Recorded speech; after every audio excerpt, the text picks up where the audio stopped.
বেঁচে থাকো বাবা।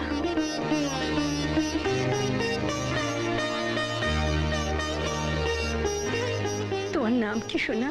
আমার নাম রনি। তুমি আমার মাম্মির মাম্মি, তাই না? কি হয়েছে তোমার? তোমার চোখে কি কিছু পড়েছে? না সোনা, আমার চোখে কিচ্ছু পড়েনি। তোমার মুখটা দেখে আমার আমার আরেকটা মুখ মনে পড়ে যাচ্ছে।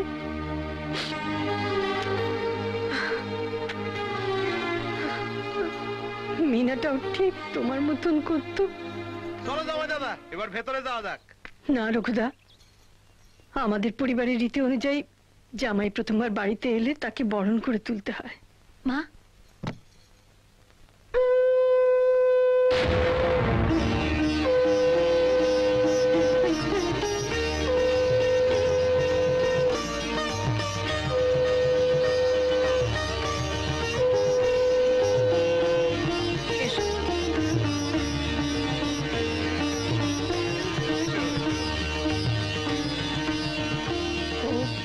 আমি কাকামণি, রাইট?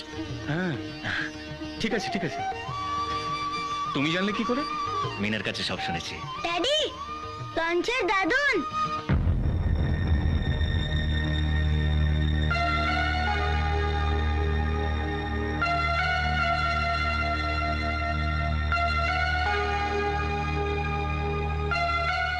সরি, আপনাকে তখন চিনতে পারিনি।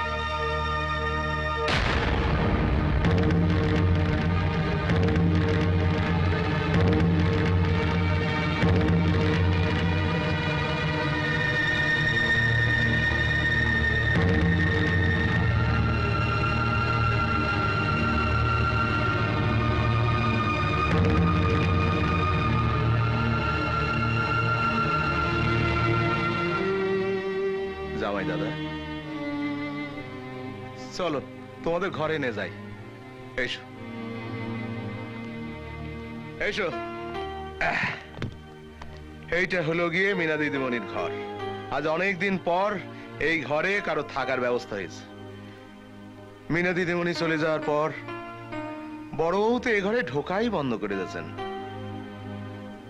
তুমি মনে দুঃখ করোনি গো জামাই দাদা, বড় বউ মানুষটাই ওই রকম। বাইরেটা একেবারে শুকনো খটখটে, ভেতরটা ঠিক অন্যরকম। আসলে অনেক দিনের পোষা রাখ তো, ঠান্ডা হতে একটু সময় লাগবে। আমি জানি, উনি তুমি কিছু ভেবো না রঘু কাকা। তোমরা অনেক দূর থেকে এসো, এখন স্নান টান করে ফ্রেশ হয়ে নাও। এ বাড়িতে রাতের খাবার সবাই মিলে একসাথে খায়, তখন সবার সাথে আলাপ পরিচয় করা যাবে। এখন হ্যাঁ, আমি এখন চলি। হ্যাঁ, তুই যাই বলিস রোহিত, আমার কিন্তু উনি তুমি চিন্তা করো না প্রিয়দা, সব ঠিক হয়ে যাবে।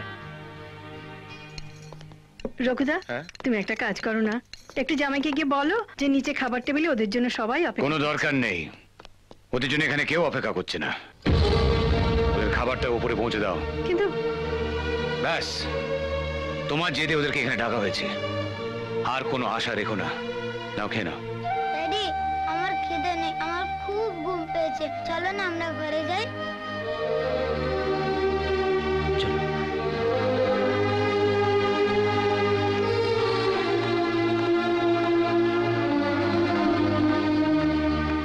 কি রে, কি হলো, চলে এলি?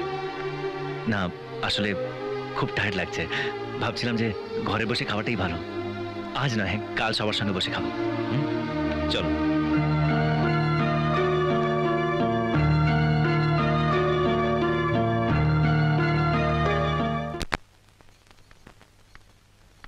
এসব নিয়ে কোথায় যাচ্ছ? ওদেরকে খাবার দিতে। ওদের মানে? জামাই আর যাও, যাও এখান থেকে। ওদেরকে তুমি খাবার দিতে যাচ্ছিলে? একটা কথা মনে রাখো সোনালি, আমি যাদের দু চক্ষু দেখতে পাই না, ফের যদি তার খাতির যত্ন করেছো তো আমার থেকে খারাপ কেউ হবে না।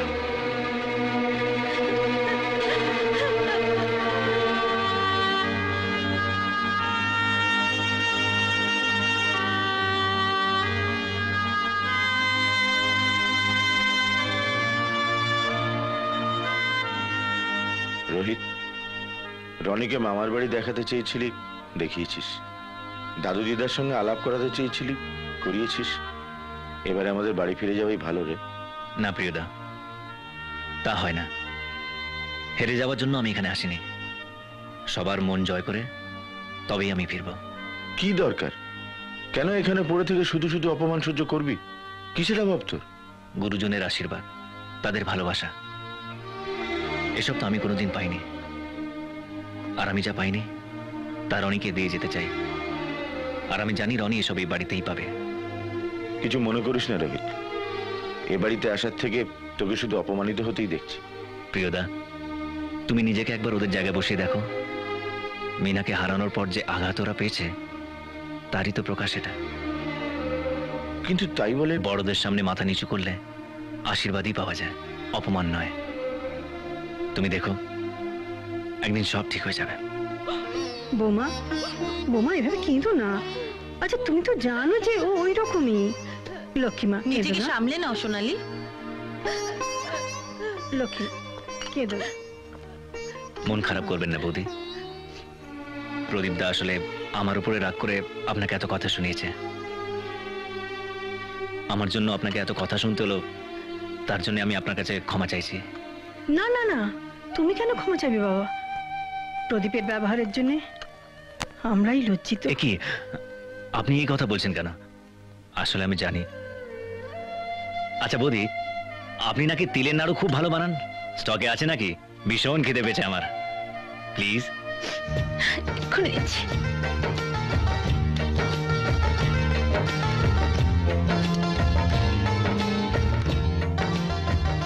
Thank you. আমারটা? Thank you.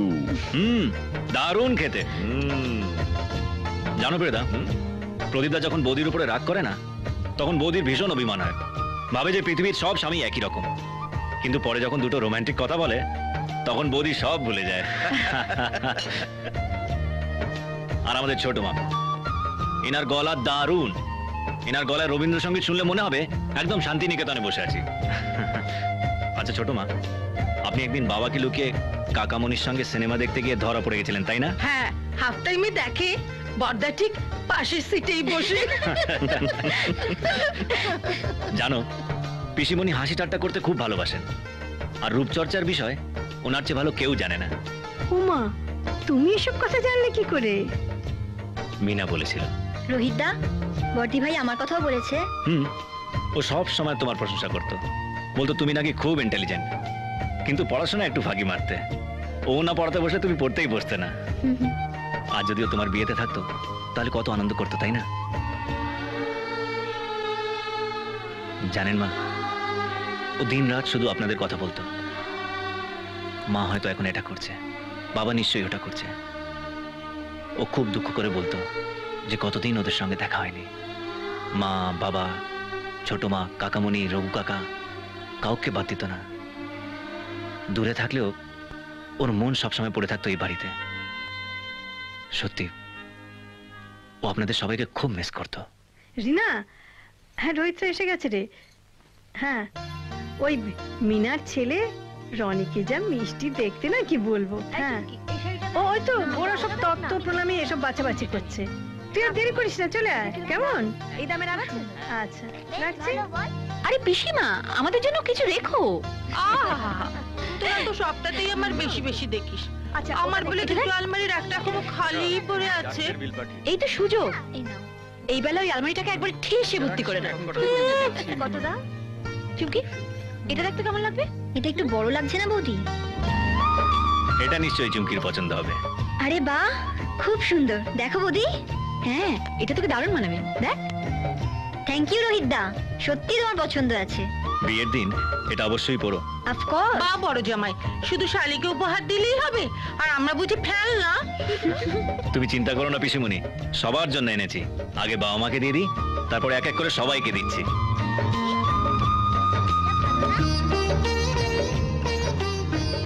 আবার আমাদের জন্য কেন? ও ঠিক আর আছে। ড্যাডি, হ্যাঁ? এটা দাদুনের জন্য না? হ্যাঁ বাবু।